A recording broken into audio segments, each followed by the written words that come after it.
Hey Sunshine, and welcome to the Do As Bloom podcast, where we uncover and discover who we are through creating space to reconnect with ourselves. I'm your guide Bria, an involvement and life coach for moms. The key to you living as your authentic self is to evolve and witness.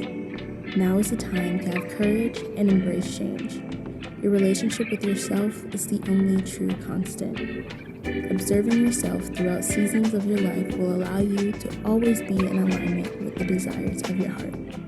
Before we get started, I have to remind you of your influence because you are an inspiration.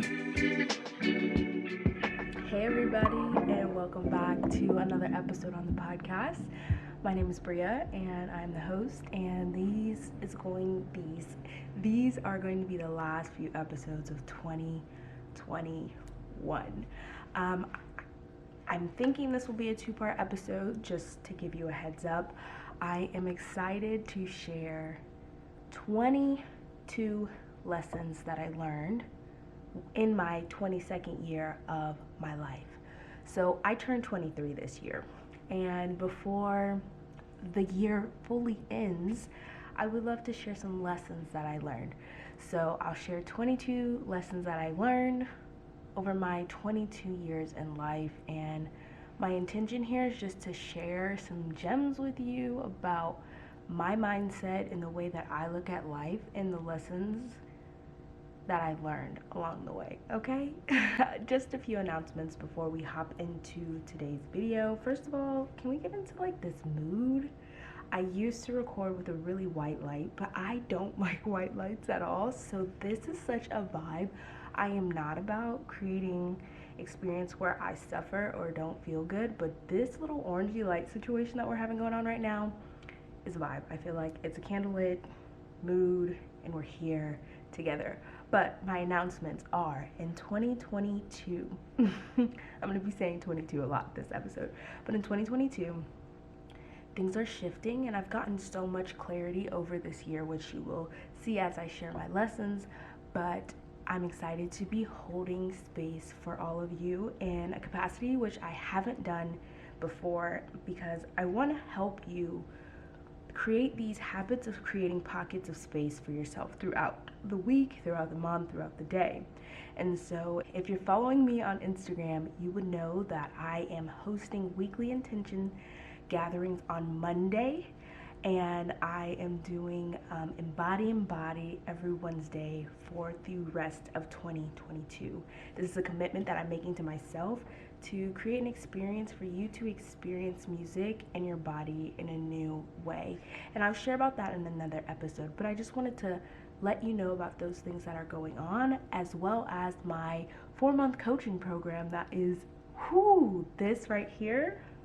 I have spent hours putting my work into creating this program. It's called Uncover Authenticity, where you will create space to prioritize me time through creating proactive habits. And I'm excited for what that's going to look like going forward for you, because that means that you're going to be able to show up in a much more authentic way and have time to recharge throughout the week so that you feel good in everything that you're taking on that week. So yes, that's my few little updates and announcements. And for those who listen on the podcast and are loyal, because I don't even promote my podcast really, but y'all are loyal here. You know, my little sunshines here on the podcast. If you know. But we're gonna focus on intentions in January. So if you are ready to learn about how to be more intentional in your life through, weekly planning, daily intention setting, and monthly and yearly intentions, stick around, subscribe to the podcast, and we'll be here for you, okay? But let's hop into today's episode. So I have my little paper here with all my little things and my little handwriting. It's so cute. I wrote this on, I think about a week before my birthday, but I'm getting off track. I am just going to go down the list, and I have no particular order in which these lessons that I learned are in. It just came to me and I flowed. So I think I'm going to do the first 11 in this episode, and then I'll do the next 11 in the next episode. And so I will post that the day after I post this episode. Like I said, I'm not going to be posting weekly anymore, but when I do post these monthly focuses, I will post them consecutively.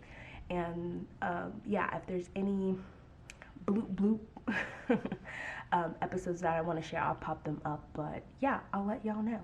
How about that? Cool. So the first lesson I learned: knowing when to quit and walk away and let go. So I always made this joke when I was in school about how if the college that I was attending ever closed, I would drop out of school. I wouldn't go to another school, and I would just be like, I'm just gonna live in the real world. And so in 2020, when that happened, my campus closed, everybody went back home, the pandemic happened. I was like, I'm done with school. I'm done. And I think knowing when to quit and knowing when to walk away from something is the most powerful thing that you can do, because you have so much power in your being and your autonomy when you realize you have choices. Like every choice you make, or how do I want to say this? Every choice that you consciously make or unconsciously make is a choice. Like if you don't say anything, you made a choice not to say anything. That's what I'm trying to say. But I read this book by Seth Godin. It was called The Dip, and it was talking about how everybody goes through a period in their life where they hit a rut, they hit a dip. Like literally, you hit a dip, and it's like, he was talking about it in the essence of like, okay, doctors, like their residency might be the dip, or like chemistry, that was the one he was talking about, like one class, and it's just like, you know what's on the other side of this. If you could just get through the dip and get through the suck, you'll have exponential growth, right?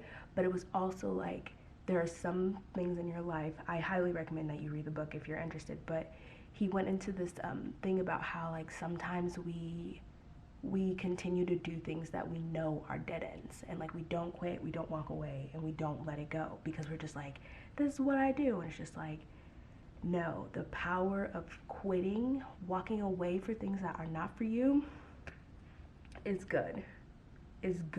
And so it's not meaning that you're a failure. You made a choice, an executive decision to put your best interests at heart. So yeah, that is number one lesson I learned. Number two, don't take things so personally. If you can't tell, I read a lot of books this year. This comes straight from the 4 Agreements, and that was the one that I realized, that was the one agreement out of the 4 that I realized I had a hard time accepting. I was like, but they said this to me. It's hurting me. But it's like, no. I'm just a reflection of what they see in themselves, and they are a reflection of me. And so it's just like, I can't take anything personally, you know? And so sometimes people say things that they don't necessarily mean. It's more of just a projection of the thoughts and insecurities that they're having on themselves. And I think once I let go of the notion that like everything that people says is like, I don't put as much value on the things that other people say. I'm more concerned about things that I have to say about myself. And I also started telling myself, don't make assumptions about anything or anyone. And that helps me to not take things personally, because like when I get to this point where I'm thinking about like, what did that mean? But what if blah, blah, blah? I'm like, did they say that? And this is just an example of like self-talk. It's like, but did they say that? Did they say that to me? Did anybody say that? And it's just like, Bria, you're making shit up in your head, and you don't need to take one thing that someone said and run with it. I do not need to run. I need to just be like, oh, okay, cool. Okay, cool. Like, obviously, if I feel a little hurt, I'll hold space for that hurt. But ultimately, I realize that this had nothing to do with me. Just like the choices that I decide to make, like whether I'm quitting something, to go back to reference the last point I made, if I decide to quit something that has nothing to do with my instructors or my coworkers or my boss, has nothing to do with you, it's just, this is the best decision that I'm making for myself. But yeah, those two kind of went hand in hand, but I think that'll be the theme as I wrote these, you know, as it was coming stream of thought. So number 3, the experiences on the journey are more important than the destination. I think once I dropped out of school, I had to just embrace the journey, because I was like, oh, once I graduate, I'll do this, I'll open this business, and la di di da da di da. But that wasn't in the cards for me. I'll say it in that way, because it's like I was obsessing over what life would be or could be when I got there, to this imaginary land of like being on the other side of being a college graduate. And yeah, no, not to say that it wasn't in the cards for me, but because I was so focused on like, what is life going to be after college? What is life going to mean now that there's a pandemic? I was missing all the little experiences that I had along the journey. Like, I dropped out of school, but I made so many amazing connections while I was there. And when I came home, I was able to see that my relationship with my mother had evolved, and like now we're in a really healthy place.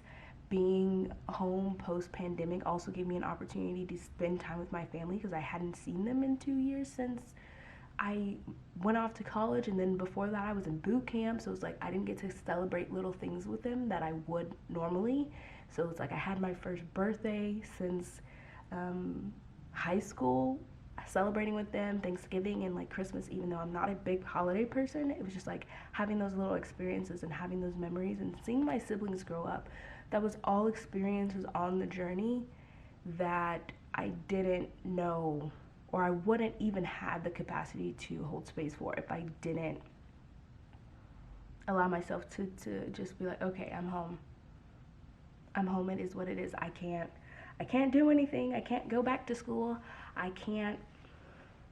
And then when I say I can't go back to school, I can't go back to the way it was post-pandemic. And so it's like I'm not obsessing about what my life would have been like if things didn't change. When it's like, Bria, things change every day, and you love fall and spring, and those things come every year. Life is cyclical, okay? So things are gonna change, things are gonna shift, and it's just about the experiences that you curate for yourself on the journey rather than being obsessed with the destination. So yeah, that's what I have to say about point number 3. The fourth lesson I learned is self-preservation can look like self-care. When I wrote this, I was thinking about how setting boundaries and being a little selfish in the way that you use your time, because I feel like time is more valuable than anything in the world. Obviously, you need to have access to resources like money and water and food, but time is one thing that you truly cannot get back. And so feeling good in your body, in your mind, your soul, and in your environment, I think is more important than anything. Like literally, self-preservation is an act of self-care, because if you don't take care of your mind, body, soul, and like your living space and your experiences that like your environment, there is no you to care for. There is no you to even have experiences with. Like there's nothing. So it's like if you don't take care of yourself completely, and like even taking like 5 minutes just to do a deep body full check-in, a grounding body check-in. It doesn't have to be this grandiose thing, but it's like if you need a moment, take that moment. And if your body is saying, girl, we thirsty, take a sip of water, please. Take it. And so it's just like, I almost think about how like, I don't eat meat, but how jerky is made. Like sometimes it gets to go in all those, in my mind, the way that dried meats are made is like you put them in a big bin of salt, and the salt is there like sucking out all the moisture and like holding them, and like it's holding, what am I trying to say? It's holding them in a way that you had to be in that environment to be preserved. And so it's like creating that bubble, and that bubble can be self-care in this lesson that I learned. And that's what was so important for me. It's like when I was living at home, pandemic times, y'all, we was all quarantined. I was sharing a room with my sister at one point, but then we got our own rooms, thank God. But I didn't let anybody in my room. That was me being in the soul, being preserved, keeping my essence and my energy clear of distractions and anything that would like rattle me up in a way that wouldn't be conducive to my quality of life. So, yeah, let me know if there was a gem in there for you because I said a lot. Okay, moving on to number 5. The body is the first home. Ugh. The body is the anchor. Like, if there is nothing that we learned during 2020 and 2021 is that, like, our body, like, we have to take care of our body. Like, washing our hands, brushing our teeth, like, literal self-care, self-preservation is, again, is so important. It's like taking care of your temple. Your body is your temple. Like, it's literally your first home. Like, your heart is here, your heart is beating, your lungs are breathing, and like you have to acknowledge that this is your first home. Like, obviously you have a physical home, but like this is the home of your heart, your soul, your mind. And if you ignore this vessel that your soul is in, I can remember a time in my life where I just didn't care. Like, I realized I had a body, but I pushed myself beyond my limits. When I was in boot camp and post boot camp experience, when I went to school and I worked 2 jobs and was a full-time student, and I just kept pushing myself so hard to just pay for tuition. And it's like, I didn't even know what I wanted to go to school for. Like, I was just doing it to create a different experience for myself. And I got the experience I wanted. I got to have the college experience, but like, it was like, at what expense? My body, like, my body has eroded. Y'all be like, Bria, you 22, Bria, you're 23, you're not that old. But it's like, no, I have pushed myself and my body in ways where it's like, if you only have a certain miles on a car, I probably went over that in my body. Like, I walked to and from my jobs when I was a full-time student, and I was going through the snow and like blizzards in Denver, and I was like, girl, I gotta get to work, I gotta get this coin. But it's like, my body was like, girl, can you sit down? Like, not sit down, sat down. And I was like, no. And it was like, yes. And it was like, I was at this place of like me and my body rubbing up against each other. And like, for those who don't know, I got a hip injury when I was in boot camp, and it was like, if I don't take care of my body and I'm still pushing myself this hard in the season, it's just like, I appreciate and I'm so grateful that I am an able body and I don't have any pins and screws in my legs or my hips, and I'm so grateful that I can walk. And so it's just like, I am savoring my health, and I want to continue to take care of my body because I know that everything is temporary.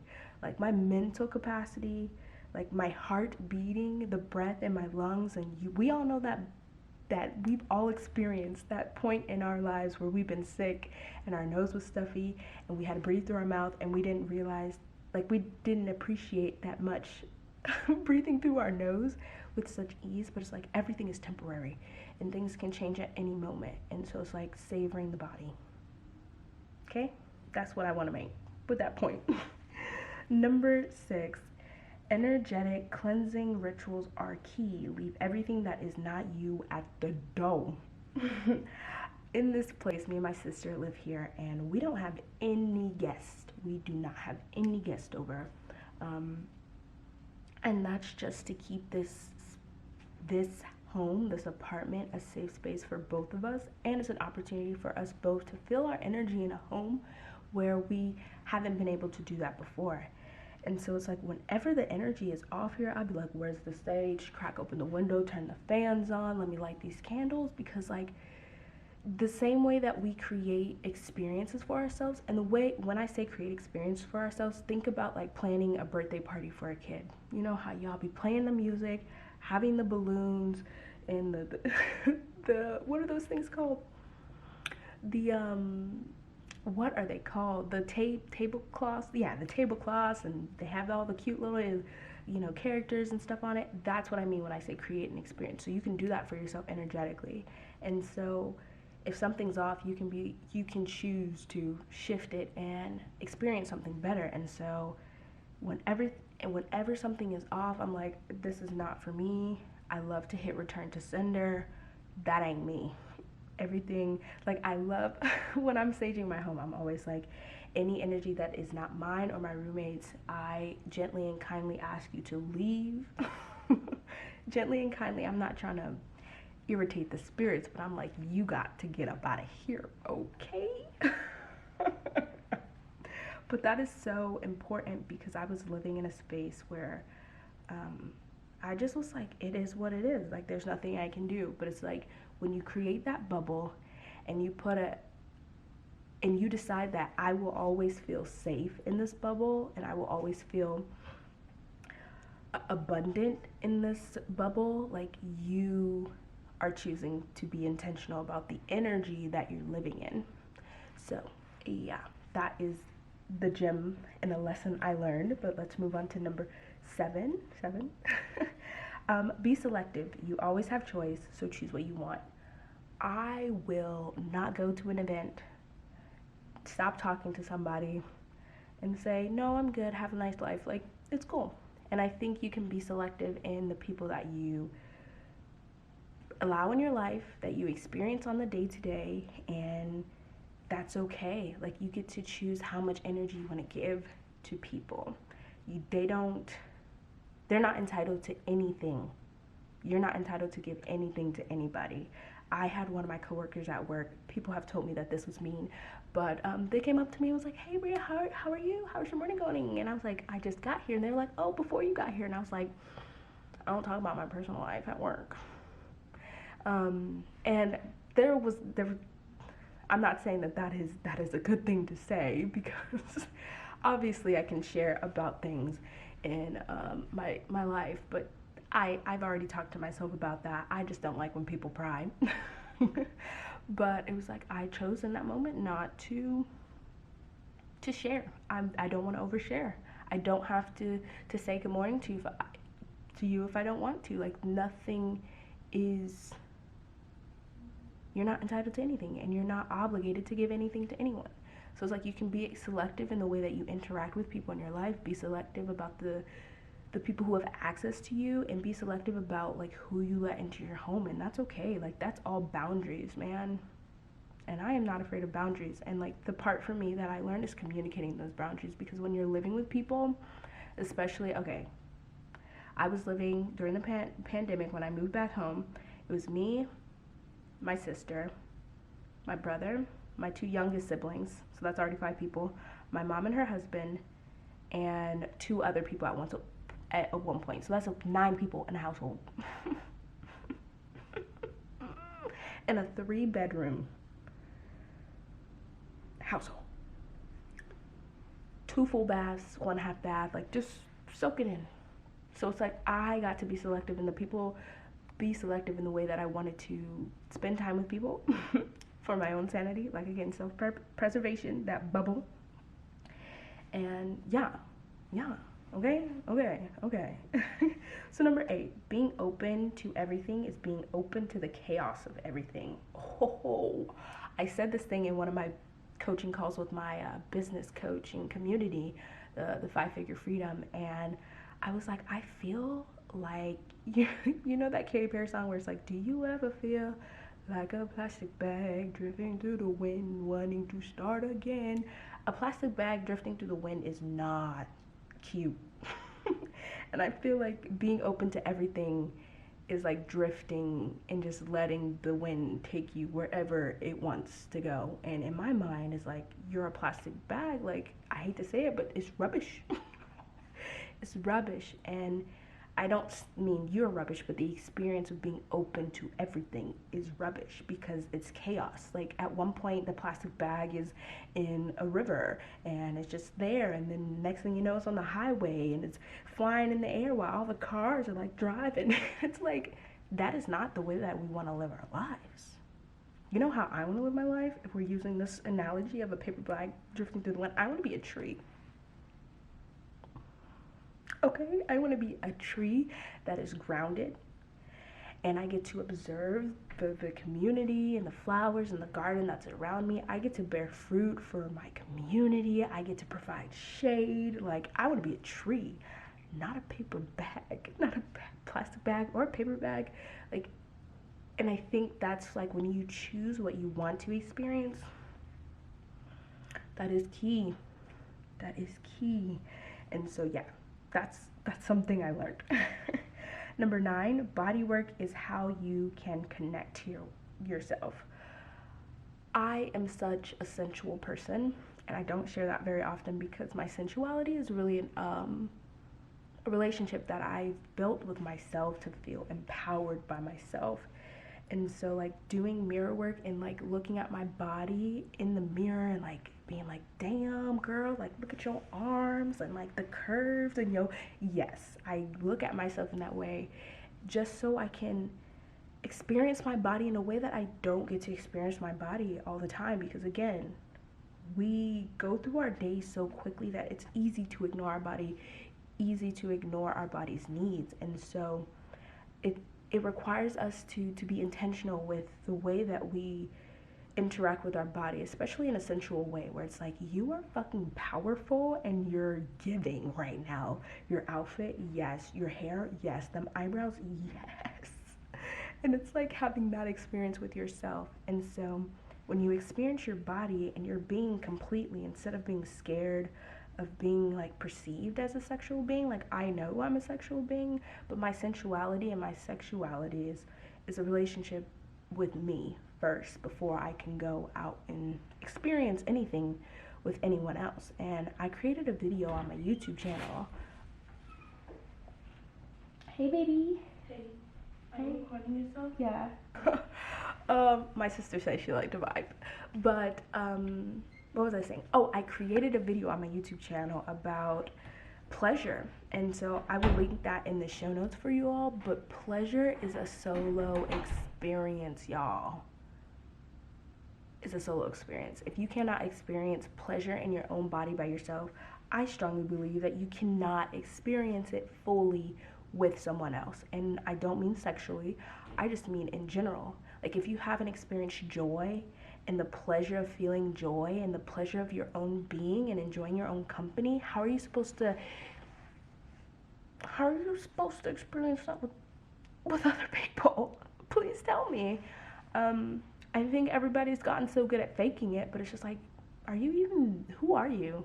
Like, and I think that's why it requires you to uncover what authenticity looks like for you. What is your truth? What does it mean for you to show up for you? Because girl, y'all know I could show up a lot of different ways. Makeup, eyebrows, I've done it. If you go back and look on my YouTube channel, some of the first videos I've ever posted, you would see a version of Bria that was not fully her authentic self, okay? But here and now, living in this truth, in this moment, it feels good to be me. But let's wrap up on these last few lessons learned this year as we wrap up part 1. So number 10, the intention is the blinders, the body is the anchor. Ooh, so good. My sister's getting in the shower and I'm gonna keep recording because that's just life, okay? But this is such a good one. The intention is the blinders. And the way that I think about this is the blinders on a horse, they get spooked if they see too much and they're overstimulated, right? So the blinders in our situation, the intentions and the blinders are the same. It helps you focus on the experience that you want to create. And as you're going through this experience, right, you got your intention, you got your blinders, your focus, your body is the anchor to the present moment, okay? Because your body, like you literally can't go anywhere without your body. You cannot. And so I think, again, you can't go anywhere without your intention. Whether you intentionally set an intention or this was an unconscious intention that you set. And so I think for me in this season of my life, I was going through things with unintentional intentions. So I was like, oh yeah, I am going to start a podcast, or I am going to start my coaching business. I'm going to be a lifestyle coach. I'm going to be a mom coach. I'm going to be an involvement coach. But it was just like, everything I just said was so much. Like, obviously, I can be those things. I was like, I'm going to be a writer. I'm going to be a podcaster. But I'm like, in this season, Bria, the next 6 months, the next year, what is your intention? And so that again goes to me being open to everything and the chaos that brought into my life. There was a lot of confusion and clarity that was lacking in this season that I wasn't aware of. So yeah, I think that once you put on the blinders and choose one thing to focus on for the next whatever time frame you want to give this for a try, I would say at least 3 months to 6 months, gives you an opportunity to experience something new and actually see the lessons that you learned in that season as well.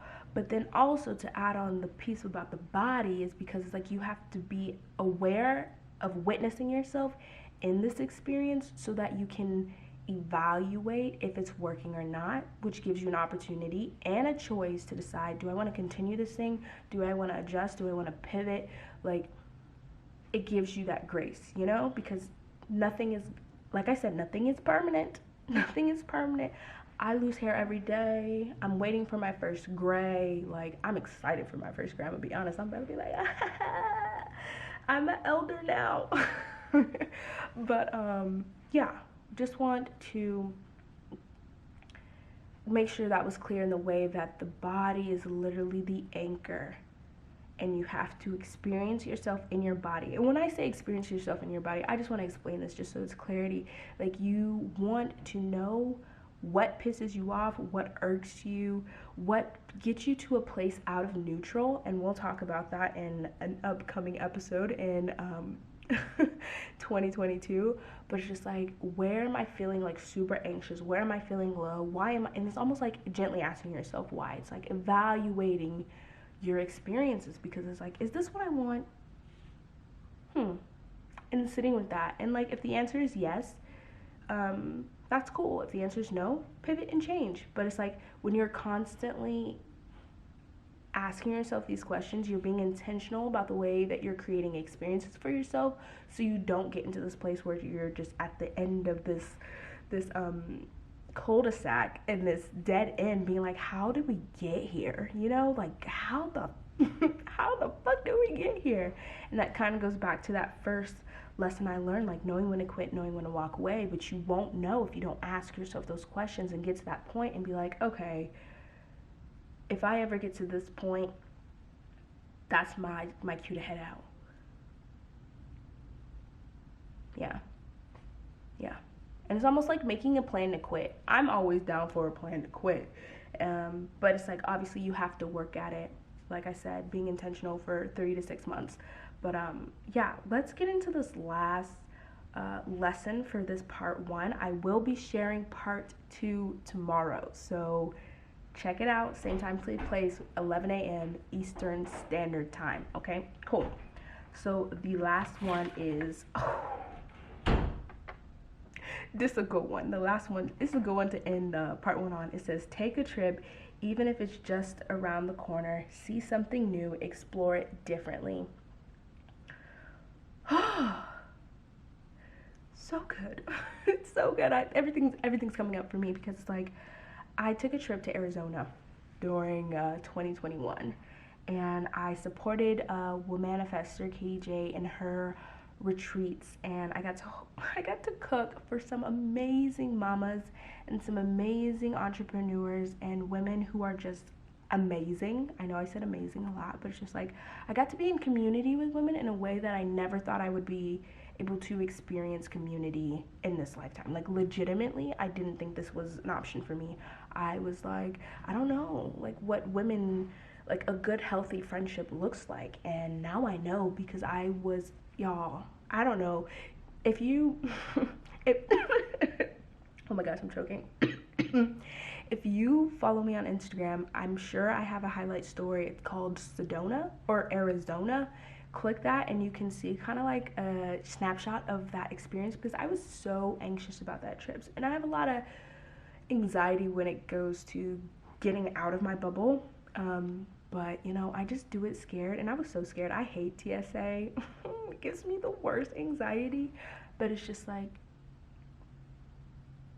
I always ask myself, would I regret this? Would I regret this if I don't go, if I don't do it?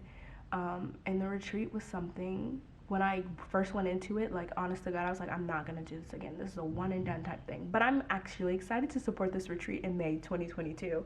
But it's just like, go and do it. Experience something differently. Allow yourself to feel yourself. Experience something new. And it's just like, maybe this is a glimpse of what your life could be. Like, that's what happened to me when I went to the retreat. I was like, I could get paid to cook for people at retreats. What?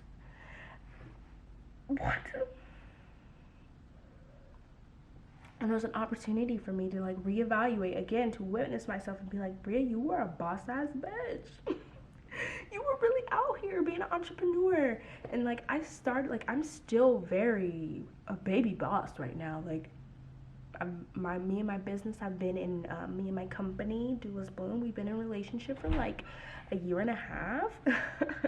But it's just like I'm so excited and so grateful for like the experience that we've had so far, and it's because I was open to the experience. But just to wrap up this first part about like taking the trip, because I have so many day trips that I want to go on, and this is almost like a gentle reminder to myself to like just do it, even if it's around the corner, like experiencing your community in a new way.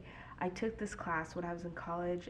It was City as a Text, and I'm obsessed with city parks because of this class, and I really want to go have a picnic in almost every park. I'm waiting for the car.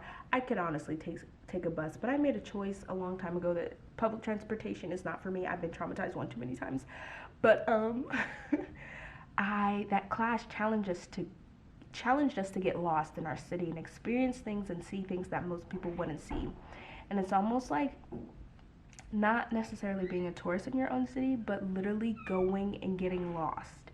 And like obviously I think that is such like people don't get lost nowadays. Like you got GPS and you do these things, but it's like where are like the sense of adventure is almost lacking, because it's like how am I gonna get home? Like what if I just parked here and walked around and just like go down these like really cool strips and find a cool restaurant and those things. Like I actually have a few experiences of me drifting with my college friends on my YouTube channel. I will also link that below, because like obviously it was for an assignment, so it's a little educational, but you can see how we just like took turns down different alleys and got to see different artwork that you wouldn't necessarily see if you were on this path. And I think taking a trip and allowing yourself to get lost also sparks that sense of adventure that I know we all have. So yeah, I just want to invite you to reflect on like what is coming up for you right now, and like what lesson is like sticking out to you, and hold some space and ask yourself like, why did this one hit so hard for me?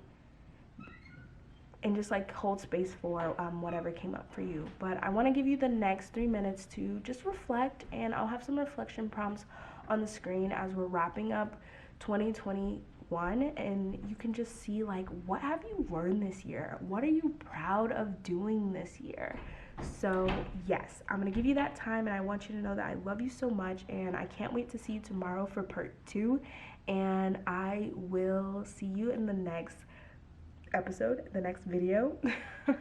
But if you want to stay connected, you can see me on Instagram at Duelist Bloom on the gram. So yes, have this time to reflect, and I'll see you soon.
If anything resonated with you during this episode, pass it along to a friend. Let's continue the chain reaction of inspiration. Be sure to leave a like, comment, and subscribe. You can stay updated with all things Duelist Bloom by joining the Village community email list. The link is in the description below. I hope that today is everything you needed to be and more, and remember, you are an inspiration.